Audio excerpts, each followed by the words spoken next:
I'm 34-year-old Caitlin Thompson, and 3 months ago my boss and 7-year mentor William left me $12 million.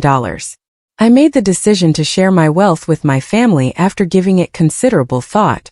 During our monthly meal, talking about money with them, especially my sister Abigail, always made me uncomfortable. My worst fears were confirmed that night when she yelled, "You! I never thought my own blood would betray me so publicly," the man said, manipulating the elderly man for his money. Tell me where you're tuning in from in the comments if you're watching this. Click like and subscribe to learn how I overcame my family's greed. I was raised in a Minneapolis middle-class neighborhood. We weren't impoverished, but we weren't wealthy either.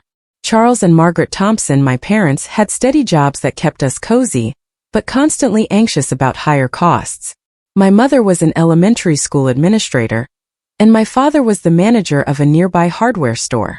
We were taught the importance of hard work, but there was a persistent undercurrent of animosity towards those who had more. Abigail, my sister, is 2 years my senior. As a child, she was always required to possess what I did, but with improvements. She would wave her A in my face if I received an A+ on an exam.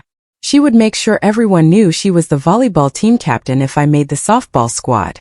Our sibling, Daniel, who was 4 years younger and more relaxed, was readily influenced by Abigail's powerful character.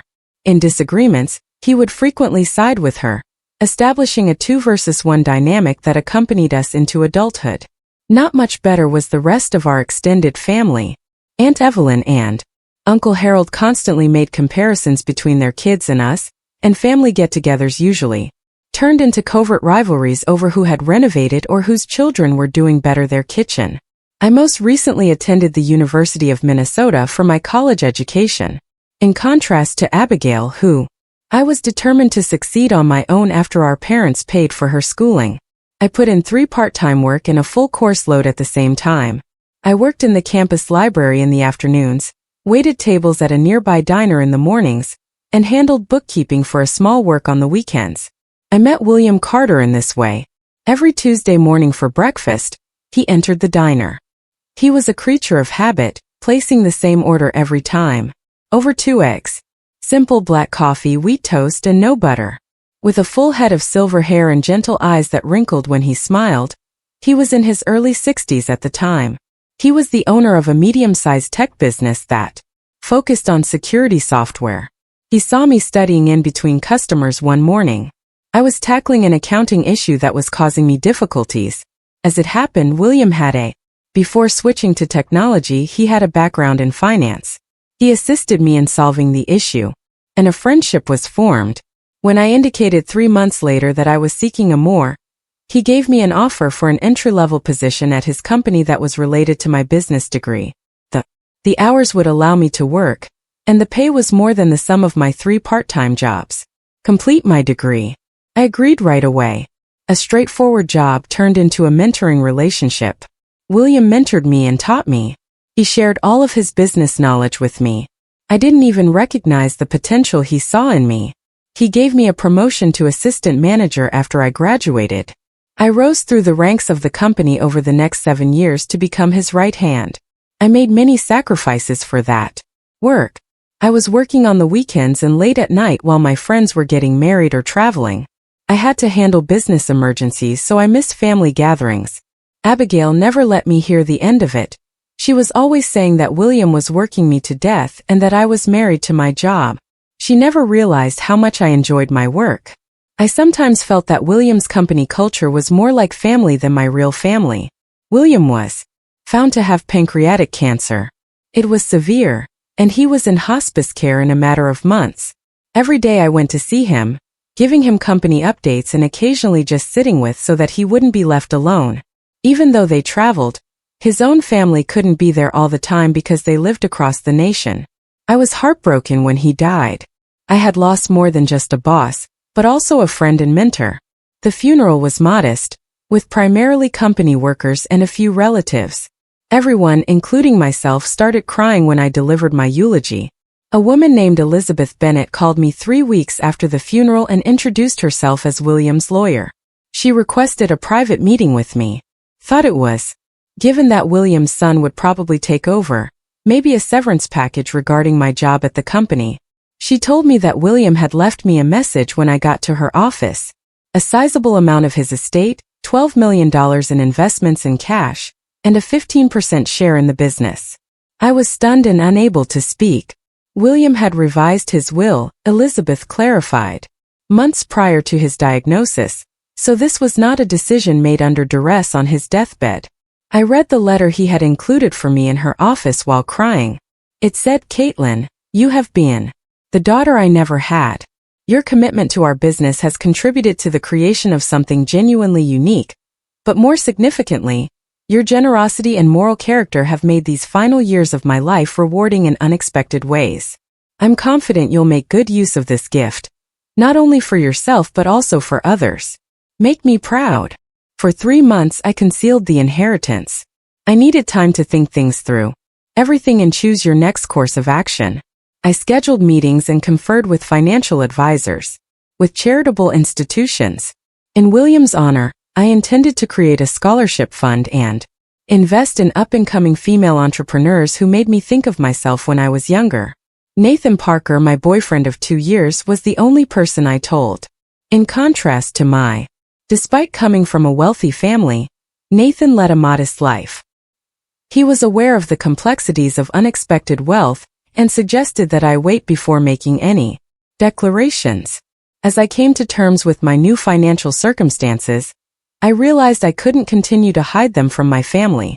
Even though Minneapolis is a large city, word spreads, particularly in the business community. Chose to break the news during our monthly family dinner in the hopes that any strong reactions would be moderated by the public setting. I prepared how I was going to tell them for weeks. I practiced what I would say, foreseeing inquiries and preparing intelligent responses. I even discussed how to deal with possible jealousy or resentment with a therapist. No matter how well I prepared, nothing could have equipped me for what truly transpired. After we all left the house, my mother established the monthly Thompson family dinner as a tradition. Just because you're dead, you don't have to be strangers just because you're no longer living under my roof, she would say. Typically, it was simply close relatives, but sometimes Uncle Harold, Aunt Evelyn, and relatives' friends would join. It was an unusually warm April evening. I got to my parents' house in the suburbs in my new vehicle, a small Audi, which was my only luxury purchase since getting the inheritance. I took a seat I spent a few minutes in the driveway, gathering my thoughts and observing my breathing. I opened my phone and put it on record before putting it in my jacket pocket because my instinct told me to exercise caution. However, William always said, "Hope for the best, prepare for the worst." I didn't think I'd need it. My mother gave me her customary embrace when she answered the door and made a quick remark about how I looked. "Caitlin, you look different. New hairstyle. Or was that high-end moisturizer you were using?" Referring to the previous time? Neither of those things applied. She noticed that I was less stressed because I wasn't worried about emergencies or retirement anymore. "I've just been sleeping," I said. "Better, Mom," and entered the house. It was already crowded in the living room. Charles, my father, was watching a baseball game in his favorite recliner. Abigail and Edward, her spouse, were on the couch while Daniel played with Abigail's phone while seated on the floor. At the dinner table with Aunt Evelyn and Uncle Harold was Patricia, a family friend who had known us since early life. Abigail remarked, "Well, look who finally made it. We were just talking about you." Everyone. I tried to keep my tone light as I said, "Good things, I hope." "Oh, definitely," she said, smiling. Her eyes never quite met that. "Patricia wanted to know how your business was doing after your boss died." I gently corrected her. William was his given name, and the business is steady. The current management structure will remain in place as his son assumes the role. "You too?" My dad muted the television and asked. "Yes, including myself. I remain in the same role," I stated. It wasn't a lie. Although I now own 15% of the company, I was still employed in the same capacity. Business. Before we could finish the conversation, my mother called us to dinner. The dining room table, a big oak piece that had been in our family for many generations, was where I assisted in carrying dishes.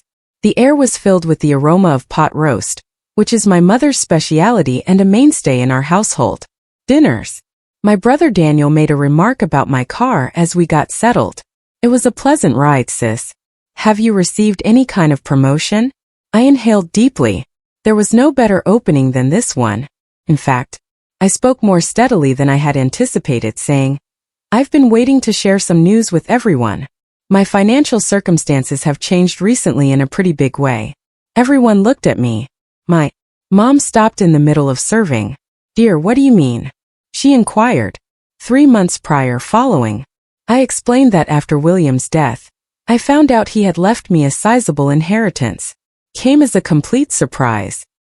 He enclosed a lovely letter in which he expressed his regard for me as a daughter. How serious is this conversation? Uncle Harold, who was always straightforward about cash. After some hesitation, I decided it was best to be completely honest. $12 million in addition to a 15% interest in the business. The ensuing silence was deafening. Even though it was only 5 seconds long, it seemed to go on forever. Finally, with her fork clattering against her plate, Abigail said, You're kidding. I'm not, I answered. I've been planning how to use it and meeting with financial advisors for the past 3 months. In a responsible manner.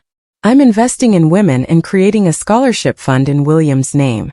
Business owners. Although I saw his hand shaking a little as he reached for his water glass, my father was the first to congratulate me. Even though her smile appeared to be frozen, my mother did the same. Aunt Evelyn and Uncle Harold looked at each other, and Daniel appeared truly delighted for me. I was unable to fully understand. Abigail was the one who broke the silence. The awkward silence was broken by the harsh sound of her laughter. She said, Oh, come on, and put down her cutlery. You want us to think that your boss left you $12 million by accident because of your kindness. Abigail, my mother said. A man 40 years your senior with a real family of his own? Caution. However, she was already making progress. She turned to face me, her eyes narrowed and said, No, Mom. I'm serious. This doesn't make any sense. Caitlin, what did you actually do to earn that money? Because, as everyone knows, people don't simply give their employees millions of dollars. Anger and humiliation burned my cheeks. Abigail, what are you really saying? I'm not making any inferences. It's what I'm saying. Somehow, you must have influenced that elderly man. Was he becoming less? Final mental abilities? Did you use that to your advantage? She was raising the volume of her voice with every query. Or was it something else entirely? Did you share a bed with him? At last, my father stepped in and yelled, Abigail. That's sufficient. For her, though, it was insufficient. She got to her feet and pointed accusingly at me. She arrives in a brand new vehicle and declares that she miraculously received $12 million from her. We're just expected to accept that you're an old boss? Hurry up. She obtained that sum of money from a dying man and his loved ones. Chaos broke out at the table. Abigail was being told to sit down by my mother. My dad was attempting to bring things back into order. Daniel appeared completely perplexed. Aunt Evelyn was yelling at Uncle in a whisper. Patricia was clearly wishing she wasn't there as Harold looked at her plate. I sat through it all. Frozen. Feeling like I was being crushed by my sister's accusations. The fact that she believed I was capable of such things wasn't the worst part. It was that other people at the table appeared to be thinking about whether or not she was correct. I could tell by their averted looks and uneasy movements in their chairs. I finally said, barely raising my voice above a whisper, I would never. William was in good mental health when he made changes to his will. It took place half a year prior to his diagnosis. Abigail wasn't paying attention, even though his lawyer had all the paperwork. She was frantically looking for something on her phone. She triumphantly held up her screen and said, Here, William. Obituary of Carter. According to the report, he had 3 grandchildren, a daughter and a son. Are they aware that their grandfather gave his young female employee their inheritance? The implication lingered in the air, repulsive and unsightly. I understood then that my sister wasn't simply not believing me. She desired to ruin this gift I had been given. I'd felt jealous of everyone. The ideal target for our lives had finally been found.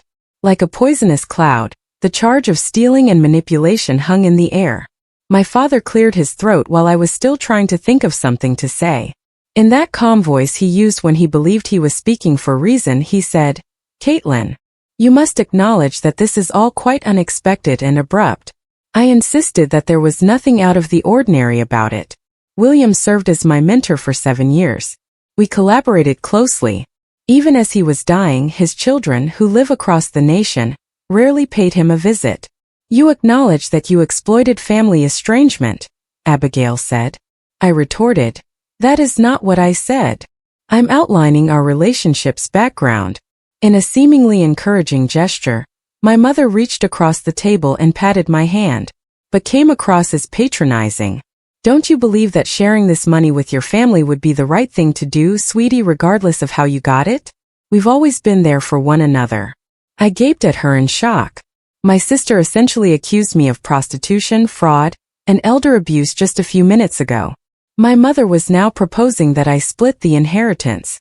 Uncle Harold suddenly leaned forward, showing interest in the discussion that he had not shown during Abigail's charges. $12 million is a big amount. With the right investment, the whole family could profit. I firmly stated, "I already have plans for the money. I've been collaborating with charities and financial advisors to respect William's desires. But what about the desires of your family?" With a false sense of concern in her voice, Aunt Evelyn inquired, "Isn't family supposed to come before strangers?" To my dismay, Patricia was the only person at the table who didn't start nodding in agreement. The topic of discussion had changed from whether my inheritance was legitimate to how it ought to be divided between them. "In my opinion, it's..." As if this had already been decided, Abigail remarked, "It's only fair that we each get an equal portion." There. With Patricia excluded, there are 7 of us present, which is nearly 2 million people each. "That's not how this works," I said, raising my voice in disbelief. "I was specifically left this money. It's not inherited from family." "Caitlin, don't be self-centered," my father said, clearly disappointed. I only want a fair share, not all of it." "A just portion of something that wasn't originally yours?" I inquired. At last, Daniel, who had been silent up until now, spoke. "In order to launch the sports equipment company I've been discussing, I could really use around $2 million. For you, sis, it's a good investment opportunity." What I was hearing was unbelievable. My brother, who just appeared pleased for me, and was now requesting $2 million as though investing on my behalf would be beneficial. "My funds. I require a minimum of $3 million, Abigail declared. "In addition to paying off some debts from Edward's business and saving money for our future children's college, we also want to purchase a home in Edina." Edward did not look at me as he nodded in agreement. Even though they were childless at the time, I had already set aside money for their schooling. My mother added, "Your father and I are considering retirement. $1 million would enable us to travel as we have always desired and purchase the Florida condo we have our eye on." I completed the calculation quickly in my mind. Without even congratulating me, they had already distributed $9 million of my inheritance. What about the $3 million that are left? I posed a mocking question. Must I simply give Uncle Harold and Aunt Evelyn that? Uncle Harold, who had missed my sarcasm entirely, stated, "Well, we have been thinking about renovating our lake house. Additionally, Evelyn has always desired first-class travel to Europe." I had the impression that I was in a Twilight Zone episode. My family changed from being shocked to accusing to entitled in just 30 minutes. "Do you recall last year when we covered the cost of your auto repair?" My mum said. "We didn't have the extra $800, but since you're our daughter, we did it." I reminded her that I reimbursed you the following month. "The point," she said dismissively, "is not that. Family helps family, that's the point. We have always supported you." Everyone at the time was inundated with revisionist history as a result of this. Table abruptly recalled instances in which they were purportedly able to assist me financially. According to my father, he gave me a loan when I was a college student. He hadn't. Abigail maintained that she had once paid my rent while I was in between jobs. She had never paid, and I had never been in between jobs. My rent. Daniel even said he would buy me groceries in times of need, but that never happened. I was constantly criticized or accused of being ungrateful when I attempted to rectify these false memories. They seemed to be creating a different reality in which I owed them this sum of money for unfulfilled acts of kindness in the past. I reminded them that I worked 3 jobs during my time in college. I covered all of the costs myself. My mother retorted, "We provided you with a place to stay during breaks. Food and utilities are expensive." I uttered incredulously, "I was your child. Parents are expected to do just that." My father said, "And now you're supposed to look after us. That's how. Family jobs." The discussion went on in a downward spiral, with each family member growing increasingly demanding. Abigail began using her portion to plan trips. My parents talked about which communities in Florida had the best golf courses. As a gesture of good faith, Uncle Harold asked if I could simply write him a check tonight. The shock and betrayal made me feel lightheaded. These individuals, who were my blood relatives, were allocating funds that I had inherited from a person who had valued my diligence and moral fiber. They hadn't even inquired about William, our relationship, or the reasons behind his decision to name me in his will. They were indifferent. All they observed were dollar signs. What if I decline? Finally, interrupting their planning, I asked. There was silence at the table. Once more. My mother gave me a look that suggested I had proposed burning down the house. By no, do you mean what? She inquired. No, I mean, I will not give this money to any of you. There was a reason it was left to me, and I plan to respect the man's wishes who entrusted me with it. My dad's expression darkened. Be reasonable, Caitlin. Your family is this. I was just accused by a family of stealing and I called it manipulation. A family who haven't even inquired about my feelings regarding any of this. Abigail's face became sour. Maybe William's family would be curious to know how their father's employee got their inheritance if you don't want to share voluntarily. They certainly have good solicitors. Simply put, it was a threat. Are you now extorting me? In spite of the internal turmoil, I asked in a steady voice. She responded with ease. I'm reminding you of your moral obligations. To the truth and to your family. My parents gave a nod, a united front against me, in agreement with Abigail. Daniel didn't say anything to support me, but he appeared uneasy. Uncle Harold and Aunt Evelyn observed with the keen interest of those taking in a dramatic television program. I think you need to decide what's more, my father said solemnly. You find it important, Caitlin, your family or your newfound wealth. Because if you're going to be selfish about this, you can't have both. A warning to split the money or risk being disconnected. As I sat at the table with these people I had known my entire life, I became suddenly aware that they had revealed their true selves to me, and it was time for me to believe them. Let me clarify, I said, my voice shaking with a mix of incredulity and rage.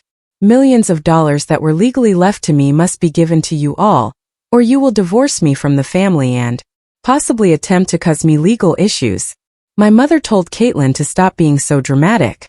Waved dismissively. All we're discussing is what's fair. Fair, I said again, the word stinging my tongue. Was Abigail's accusation that I had stolen and manipulated a man who was like a father figure to me justified? A man about whom none of you even bothered to inquire. Where only my father insisted, worried about the appearance of this. A young woman's elderly boss unexpectedly gives her millions. People will converse. I retorted. People like you mean? People who think the worst of their own daughter right away. Once more Abigail rose from her chair, loudly scuffing the hardwood floor. Tomorrow I'll get in touch with William's kids. They should be informed of what transpired. I yelled and nothing happened, finally losing my calmness. William was a mentor who appreciated what I brought to his business. He was sound mind when he created his will using the appropriate legal documentation and witnesses. You have nothing to support these abhorrent charges. Daniel moved to block the doorway as I got up to go. Get moving, sis. Don't depart in this manner. We can figure something out. I whispered. Move, Daniel. With his arms crossed, he answered. Not until you settle down and be reasonable. I felt cold when I was physically stopped from leaving. This was no longer merely emotional blackmail. It was intimidating. I became aware I realized with shocking clarity that, even with my own family around me, I didn't feel safe in my parents' house.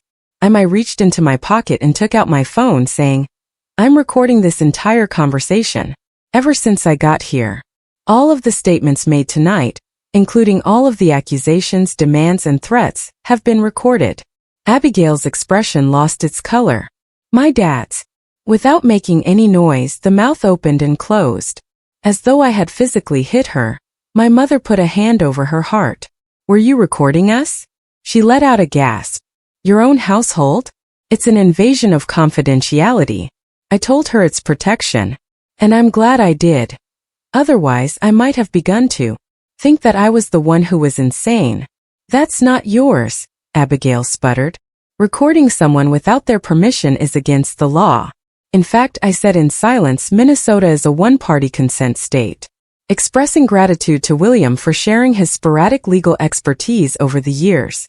For as long as it is completely legal for the conversation to be recorded, and I gave my consent. Daniel moved away from the doorway, his confidence as a family enforcer suddenly waning. We were just chatting, Caitlin. Nobody was malicious. Did they not? Gazing around at their astonished expressions, I inquired. I was accused of elder abuse and theft by Abigail. My father threatened to separate me from the rest of the family. Mom changed the past to make me appear unappreciative. You physically prevented me from going. What wasn't intended to hurt me about that? Nobody knew how to respond to that. Uncle Harold cleared his throat, breaking the awkward silence. In his business negotiating tone, he said, Now let's not be hasty. We can all probably agree that things became a little heated. Why don't we stand back and have a calm conversation about this? Nothing needs to be discussed, I firmly stated. Legally and ethically, the money belongs to me. I put a lot of effort into William's business for 7 years, forgoing relationships, holidays, and weekends. Until you learned that my career made me rich, none of you were interested in it. That is untrue. My mother made a feeble protest. Your career has always had our support. Really? Considering that Abigail has spent years of making disparaging remarks about my marriage to my work. Dad kept asking me when I would quit being a secretary and find a real job. Last year, I invited you all to the company holiday party, but none of you showed up. Between us, the truth lingered. They knew I had the receipts, literally in the form of the recording, so they couldn't deny it. I noticed a change as I studied their faces. Though they were now tempering with calculation, the blatant entitlement and greed remained. Now that they had more leverage, they were reevaluating and attempting to determine how to save the situation. Disappeared. My mother tried again, her voice honey-sweet. Caitlin, my darling. We're just surprised. That's all. Naturally, we're pleased for you. Perhaps we overanalyze the potential implications for all of us. I held up my hand and said, Don't act like this to offend me. Was a miscommunication. Tonight I saw your true self and I can't take it back. My eyes were filled with tears. Eyes, but I wouldn't drop them. I wouldn't allow them to witness my breakdown. I remembered what William had said years before. Caitlin, money doesn't transform people. It only makes their true selves more apparent. He had forewarned me that I would see people differently, and they would see me differently if I ever became significantly wealthy. Unexpected cash is. He had described it as like a spotlight and a magnet combined. It highlights personality and draws in both the best and the worst in people. How correct he had been, and now how appreciative I was of his insight. I grabbed my purse and said, I'm going. Don't get in touch with me for a while. To process everything that transpired here tonight, I need some time. My father said, If you leave that door, speak in a low, menacing voice and don't expect to be welcomed back until you've regained consciousness. Turned maybe for the first time to look at him, really look at him. He wasn't the solid, morally upright man I had imagined him to be as a child. He was merely a human being, imperfect and prone to mistakes, and it seemed that his love came with restrictions that I was unaware of before. I apologize if you feel. I was shocked by how steady my voice was when I said, That way, but I won't be extorted by my own family. I ignored the clamor of protests behind me and left after that. As I climbed into my vehicle, there were incoming messages buzzing on my phone. Damage control was already being handled by Abigail. You utterly misinterpreted everything. We simply said things we didn't mean because we were so shocked. You will regret releasing this recording to the public. Your mother is crying, my father said. I hope you're content. Daniel. Hurry up, sister. Don't act this way. Family is family. I switched off my phone and finally started crying as I drove away from the house where I grew up. My family believed that I didn't exist. It might not have. With tears in my eyes, I drove directly to Nathan's flat. I was crying so much that I was having trouble breathing by the time I pulled into his parking space. I must have appeared disorganized. Upon opening the door, my eyes were red and swollen, mascara ran down my cheeks, and every ragged breath made my body tremble. What took place? He pulled me into a tight hug as soon as he asked. I was unable to calm down long enough to tell him everything for almost an hour. We took seats on his couch, resting my head on his shoulder while I painfully described the nightmare dinner. To his credit, Nathan simply listened and held me closer without interjecting or attempting to provide answers. When I lost my voice, he was silent for a while after I was done, and then he said, "Play me the audio recording." I paused. "Are you certain? It's rather unsightly," he stated firmly. "I want to know exactly what happened. And the situation we're in." The we didn't escape my notice. In the middle, his instinctive involvement in my issues felt like a lifeline after I felt completely abandoned by my biological family. As I listened to the recording, I shuddered as Abigail's charges filled Nathan's living room and my family's demands and threats increased. Listening to it, in some way playing it back, made it worse. From a distance, their deliberate manipulation is more apparent. Nathan's jaw was clenched tight when it was over. "You should give Elizabeth Bennett, William's lawyer, a call first thing tomorrow," he said. "Your family specifically threatened to contact William's children and make unfounded accusations. You require legal defense." I nodded, worn out. "It's unbelievable that this is taking place." "I can," Nathan muttered. "I have seen it previously. Cash alters the way that others perceive you. All of a sudden, you are more than just Caitlin. You have $12 million, Caitlin." I called Elizabeth from Nathan's flat the following morning. Following an explanation of she promptly scheduled an urgent meeting for that afternoon. She told them to bring the recording. "Additionally, until we've spoken, don't reply to any more messages from your family." A modern downtown building overlooking the Mississippi River housed Elizabeth's office. Despite my emotional state, I couldn't help but be impressed by her workspace's tasteful simplicity, which featured muted colors and clean lines. Her expression was neutral and professional as she listened to the recording without making any comments. She sighed and leaned back in her chair when it was done. Regretfully, she stated, "This is not unusual. Families have split up over far less money in my experience. Compared to what you inherited, what ought I to do?" I inquired. "They are accusing me of manipulating William in some way and threatening to get in touch with his family." Elizabeth disclosed that William had foreseen this possibility, pulling out a file from a drawer. "Not with your family specifically, but he was worried that people might question his choice."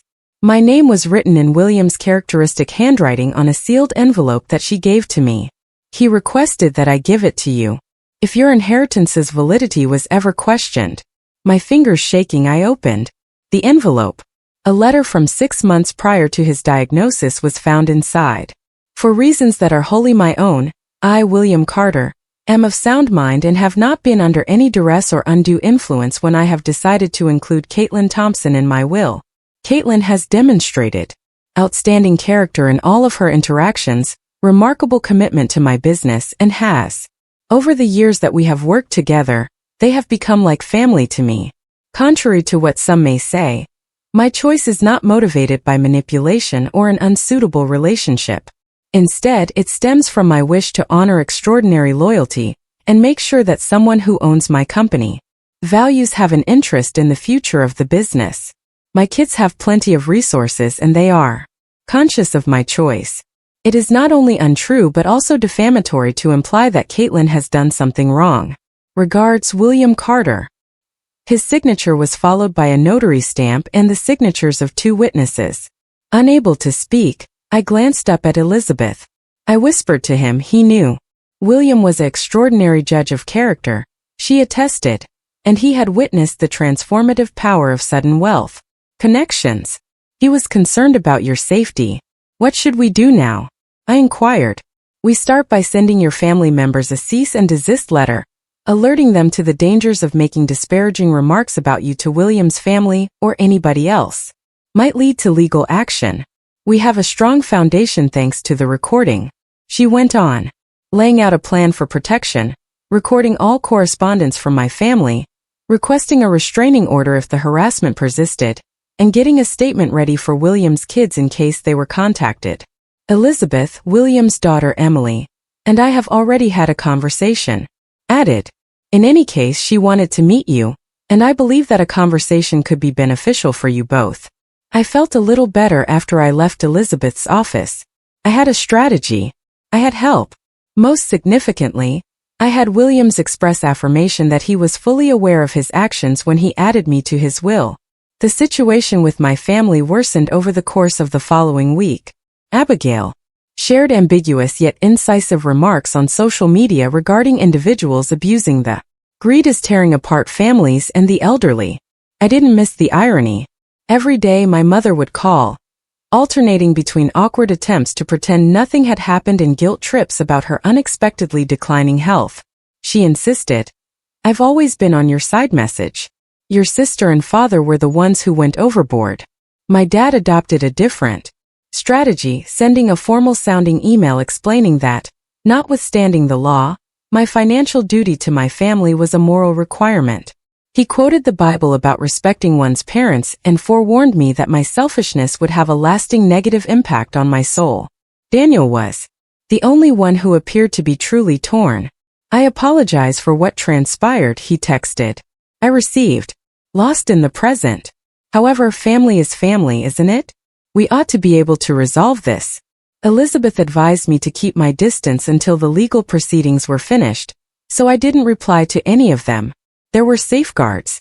When I was leaving work 3 days after the dinner, I noticed Abigail's car parked across the street away from where I work.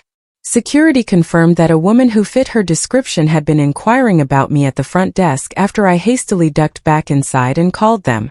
I set up security cameras at my condo that evening. I updated my email address and phone number the following day. Address as well as every social media platform. The feeling of being hunted by my own family was extremely unnerving, but it felt extreme. Emily Carter and I met at a quiet downtown cafe on Thursday. Elizabeth assured me that William's daughter would be fine, but I was still anxious about meeting her, had no malice against me. Emily, who was in her late 40s, had her father's gentle gaze and a chic bob with salt and pepper haircutting. I was taken aback by her warm embrace when she greeted me. As we sat down, she said, I've been looking forward to meeting you. Dad was always talking about you. She told stories about William over coffee. I was unaware of his early difficulties, creating the business, his love for her and her brother in spite of a demanding job, his quiet charity that was not widely known. We weren't surprised when he told us about his plans for his will, she said. He had been telling us for years that you were the company's future, and that you had a unique understanding of his vision. I asked if your family didn't mind. With hesitation, Emily grinned. Dad did a great job supporting us all of his life. Both my brother and I possess both financial stability and prosperous careers. For us, the company stake served more as a symbol than a practical necessity. She took a moment to stir her coffee. However, I am aware that your family is responding differently. Embarrassed, I nodded. They have convinced themselves that I took advantage of your father in some way. In particular, my sister is committed to demonstrating that I am not deserving of what he left me. Emily surprised me once more by saying, Dad warned us this might happen. He claimed that unexpected wealth frequently exposes painful realities about relationships, though not specifically with your family. I said quietly, he told me the same thing. She added, he also mentioned that you might need allies. That's partially. I wanted to meet with you in order to inform you that if your sister or anybody else comes to us with, we will not entertain any accusations for a moment. My eyes filled with tears. William was watching over me even from the afterlife. I was able to say thank you, which means more than you realize. Emily squeezed my hand as she reached across the table. Dad had great judgment on individuals. I have no doubt that you deserve it if he picked you for this. I experienced an odd mixture of strength and sadness as I drove home from seeing Emily. I had gained unexpected allies and a greater respect for the family we choose rather than the one we are born into, even though I had lost my biological family, at least for the time being. That evening, I made a thorough record of every instance of harassment I had encountered since the dinner. The calls, texts, and social media posts, Abigail arriving at my place of employment. Everything was meticulously time-stamped and arranged. William had taught me to always document everything in business, so even though I wasn't sure if I would need it, this felt like the most significant negotiation of my life. Nathan brought me tea while I worked, and sat next to me giving advice and encouragement. During the week following the disastrous meal, he had been my pillar of support, never questioning my resolve to resist or suggesting that I give in to my family's pressures. As I completed the timeline, he said, "Your family believes that money changed you, but it only gave you the ability to set boundaries that you should have had. Able to set constantly." I glanced at him, struck by how straightforward his observation was. I never had that thought. Nathan went on, "William gave you more than just financial independence. He offered you the opportunity to live your life according to your principles rather than those of your family." I was finally able to see clearly as I went to sleep that night, in spite of all the hurt and betrayal. For the first time I had the freedom to choose, even though the road ahead wouldn't be simple. Sarah, my assistant, slipped me a note 2 weeks after the dinner from hell while I was in a team meeting at work. "In the lobby is your family. Security is requesting instructions." I felt sick to my stomach. With trembling hands, I excused myself and went outside to call the desk for security. The security guard clarified that a man, 2 women, and a younger man were adamant that they must see you. "It's a family emergency," they say. I stated firmly that there is no emergency. I'd rather not see them. Kindly lead them out of the structure. "The elderly lady," he continued, his voice uncertain, "is saying she's having chest pains and needs her daughter." When she didn't get her way, my mother's favorite manipulation technique was to pretend to have a medical emergency. Even for her, this was a new low, something I had witnessed innumerable times as a child. I said, "Please call an ambulance if she's experiencing chest pains." However, in no case are they to be permitted to go upstairs. Through the office windows, I observed my family being escorted out by security. My mother was walking normally, showing no symptoms of the distress she had claimed to be experiencing just moments before. My father was furious and making strong gestures towards the security officers. Abigail was using her phone to record the entire incident, surely intending to use it as proof of my brutality. Later on social media, I sagged against the wall, panting as they slipped out of sight. When they showed up at my place of employment, they had gone too far. This was no longer merely emotional blackmail. It was intimidation. I immediately gave Elizabeth a call and set up an urgent meeting for that afternoon. She had already written a restraining order when I got to her office. Application. As I looked over the document, she stated that this was getting worse in alarming ways. Fake medical emergencies, making a scene, and showing up at work. These aren't the behavior of those who will be consulted. I signed the documents with an odd feeling of separation. I never would have thought that I would require legal protection from my own relatives. After the paperwork was filed, Elizabeth said, "There's something else you should know. This morning, I received a call from Emily Carter. Benjamin, William's son, was contacted by your sister with some very serious accusations." I felt my stomach tighten. "What sort of accusations?" "That you, William, was manipulated when his mental health was impaired, and you kept him apart from his family while he was ill, and that you changed corporate records to elevate yourself." Elizabeth's face was serious. "In essence, she is accusing you of fraud and elder abuse." Not one, though I knew Elizabeth was well aware of that. I whispered that it was true. "Obviously not, I concurred. Luckily, Benjamin also didn't think she was real. He promptly dialed Emily, who then gave me a call.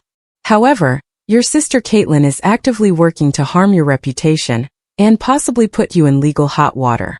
This is not just family drama."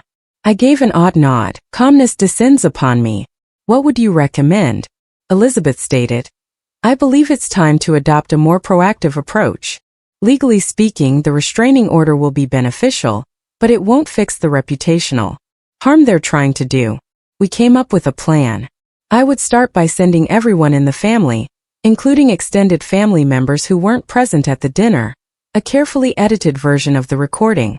Abigail's would be among them. Charges, financial demands, and threats of non-compliance from my parents. It would come with a clear message. Any additional intimidation or disparaging remarks would lead to the increased dissemination of the entire recording and possible legal action. I had lunch with Emily and Benjamin Carter the following day. It was surprisingly pleasant for the situation. Emily supplied the emotional support, while Benjamin inherited his father's sardonic humor and strategic thinking intelligence that kept the discussion in balance. Benjamin stated, "We want you to know that you have our full support. Dad used all of his mental faculties to make thoughtful decisions.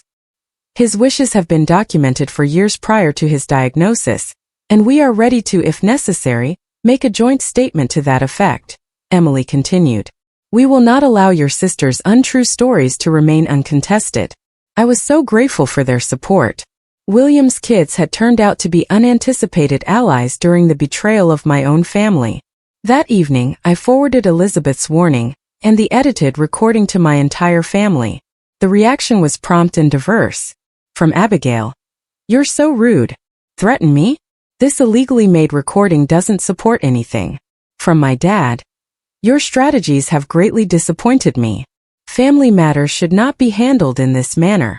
From my mom, "Call me sweetheart, please. Clearly, there was a miscommunication. Your sister and father received carried away, but you have always had my support." However, there were also other answers. Lauren, my cousin, "Caitlin, I'm so sad. I was unaware that this had occurred. Aunt Margaret informed everyone that you were being irrational and self-centered. However, this is startling. Samuel, Uncle Harold's brother. I always Harold was perceived as being greedy, but this is unacceptable. You owe them nothing. I'm sorry, dear," even my usually docile Aunt Beatrice wrote.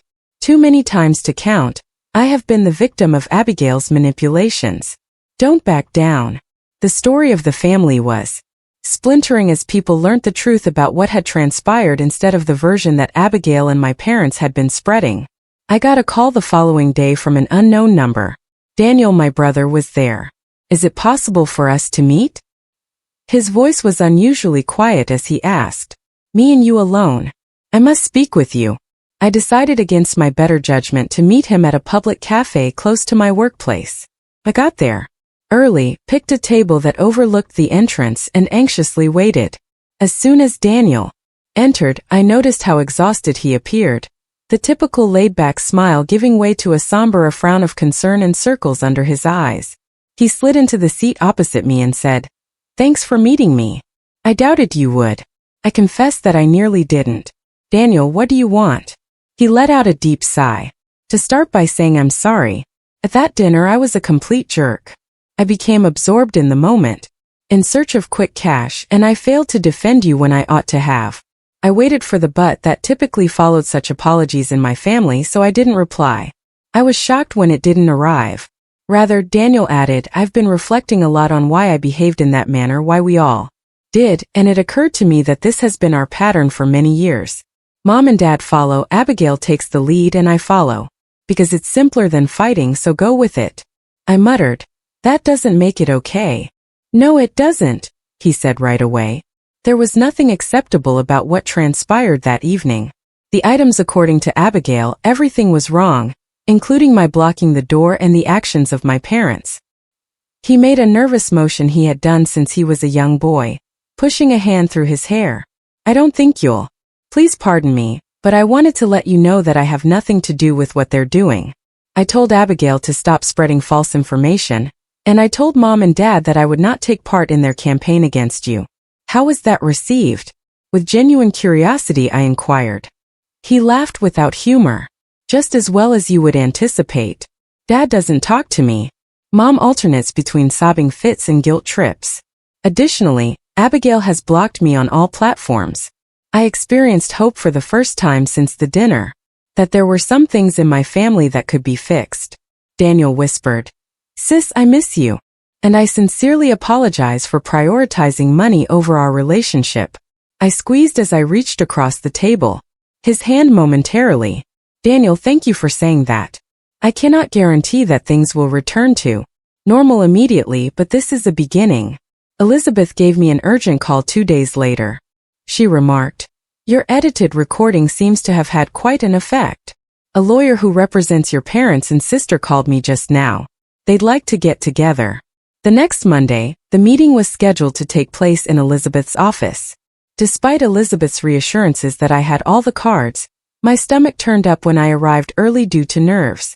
Abigail and my parents showed up with their lawyer, Richard Anderson, a dapper-looking man who specialized in family law.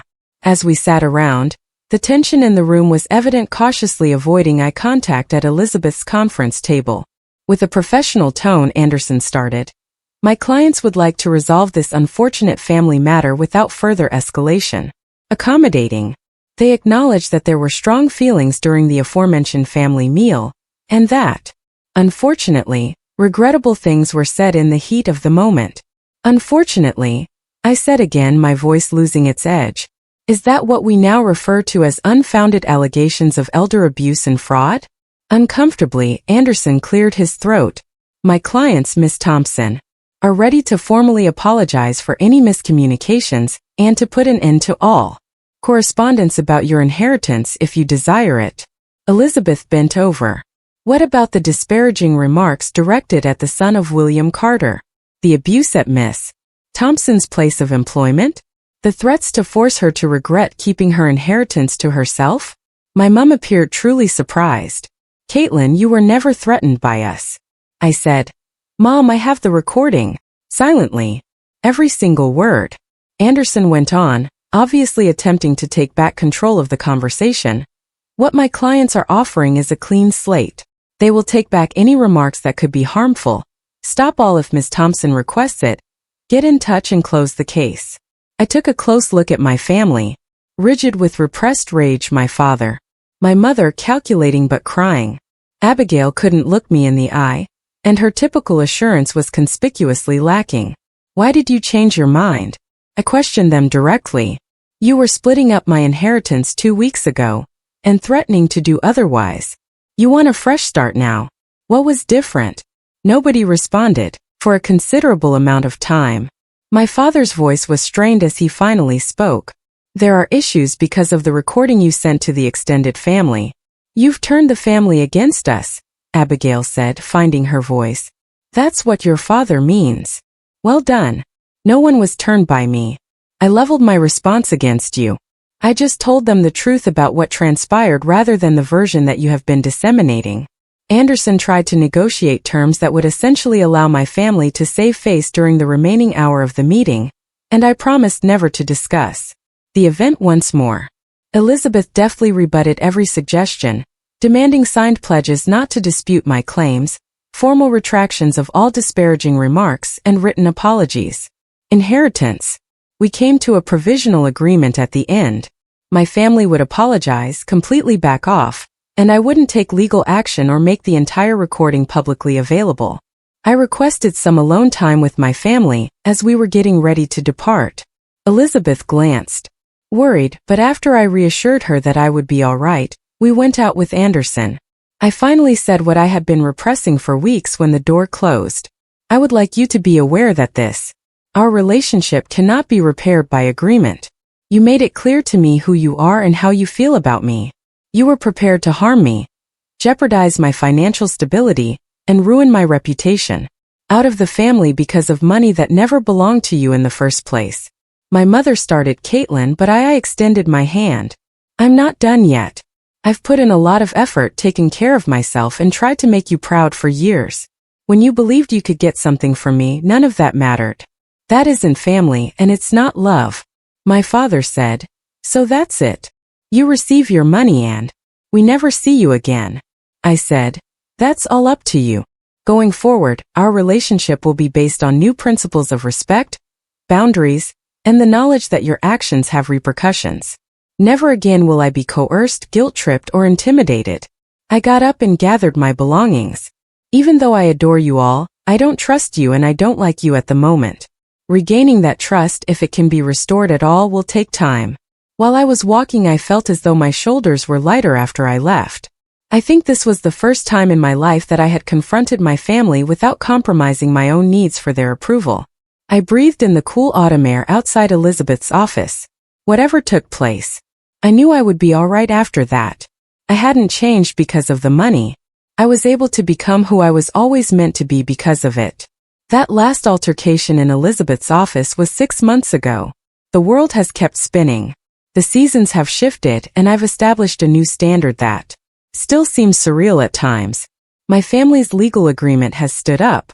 They have continued to, keeping their distance from one another, with the exception of sporadic texts from my mother inquiring about my health in tactfully neutral terms. I reply courteously but succinctly, keeping the I've set boundaries. As expected, Abigail couldn't help but push those limits once. She wrote a long email recommending that we move on from the past 2 months after our agreement and celebrate our mother's birthday together as a family. Her actual motivation was made clear in the final line. Mom would adore seeing your new home. A flimsy attempt to gain entry to my new life. I firmly but courteously declined. Daniel and I have started to gradually mend our relationship. We carefully avoid talking about the rest of the family when we get together for coffee every few weeks. He launched a modest company of his own without my financial assistance, and I truly admire his self-reliance. Although it may take some time for some wounds to fully heal, we are making headway. Regarding the inheritance that led to this turmoil, I've utilized it in ways that would honor William. The William Carter Foundation was founded by me for first-generation college students, offering financial aid and guidance to young individuals who, like me, are pursuing their education without parental assistance. The base has 30 students have already benefited from full scholarships. Additionally, I started my own software business, concentrating on small business cybersecurity solutions, a market niche that William and I had talked about it frequently. Although I have a strong foundation thanks to my 15% ownership in his business, creating my own venture has been immensely rewarding. My friendship with Emily Carter and Benjamin Carter has been the most surprising development. What started out as helping one another through a tough moment has developed into a sincere bond. We have dinner together once a month while exchanging tales about William and encouraging one another's endeavors. When they asked me to attend Emily's daughter's wedding last month, they introduced me to their extended family that still surprises me with their warmth and inclusivity.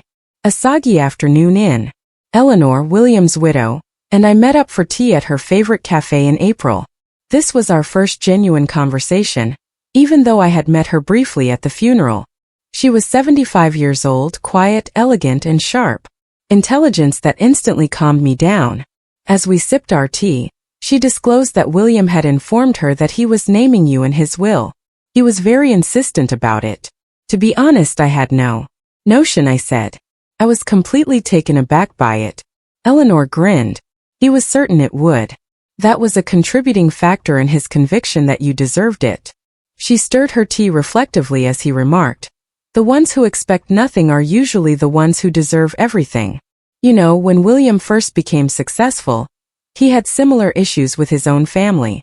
His brothers believed he owed them money for alleged assistance in his early professional life. Despite having emotionally abandoned him as a child, his parents expected him to support them in retirement. What did he do about it? I asked, eager to get advice from the man who had helped me in business but had not survived to help me in this situation.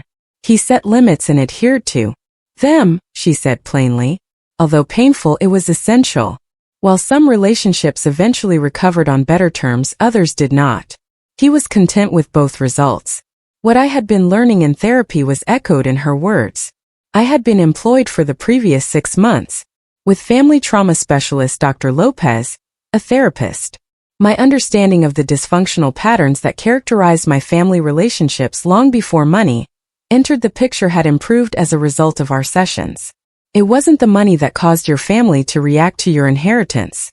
In one particularly enlightening session, Dr. Lopez had explained, money was only the impetus that demonstrated the dynamics that were in place. The conditional love, the manipulation, and the entitlement were already present. It has been both painful and freeing to realize this. It hurts to realize that it was freeing to acknowledge that their actions weren't my fault and that I couldn't have stopped them by being better, But it's possible that the unconditional family love I'd always desired would never have materialized. In some way, I've realized through therapy and introspection that William gave me something far more valuable than cash. He demonstrated to me what true mentoring and support entails. Anticipating greatness but offering direction to attain it, acknowledging accomplishments without jealousy, providing constructive criticism without being harsh. He set an example of sound boundaries and unwavering, favorable regard that my family never experienced. This experience has strengthened my bond with Nathan. It might have taken years to fully understand his character, but his unwavering support during my darkest moments showed it. Otherwise, we moved in together last month, something I may have been hesitant to do at first. This took place. Life is too short to postpone happiness when you find a companion. Through the tempest, I've surrounded myself with friends who knew me prior to the money and no longer treat me differently, co-workers who value my work ethic instead of my bank account, as well as fresh relationships formed via entrepreneurship and philanthropy who have the same values as me. Money is like water, William used to say to me. It locates the gaps in your life and fills them. There were some cracks that needed to be filled. Others were, in fact, significant boundaries that must not be violated. Now I know what he meant. Financial stability, the ability to help others, and the freedom to pursue fulfilling work were some of the issues that money resolved in my life. However, relationships that were essentially broken could not and should not be repaired. The most difficult lesson has been realizing that love isn't always enough. Even though you know your family is bad for you, you can still love them very much.